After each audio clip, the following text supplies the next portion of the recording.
খুবই ভালো, খুবই শান্ত। আর যেহেতু ১৯ ব্যাচ, বয়সেও ছোট, জীবনের প্রথম ভোট। এখনও দেশের ভোটটা দেওয়া হয়নি, কিন্তু জীবনের প্রথমবার বিশ্ববিদ্যালয়ের ভোটটা দিচ্ছি। আপনারা জানেন যে আগেরবারও ভোটটা ক্যান্সেল হয়ে গেছে ৩০ তারিখে যেটা, কিন্তু আজকে যে আমরা সুষ্ঠুভাবে ভোটটা দিতে পারছি এবং এখনই যাবো, ভিতরে ঢুকবো, ভোটটা যে আজকে দিতে পারবো এটাই অনেক। কি মনে হয় জিতবে?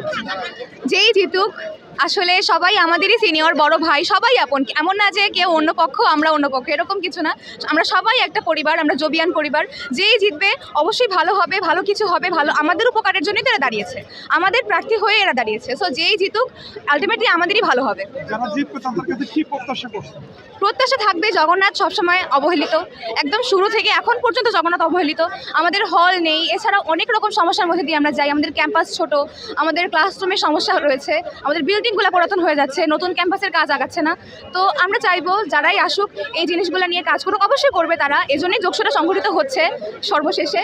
তো তাদের কাছে এটুকুই আশা। তিনবার পিছিয়েছে, কি মনে হয়েছিল যোগসূত্র আদৌ হবে নাকি হবে না?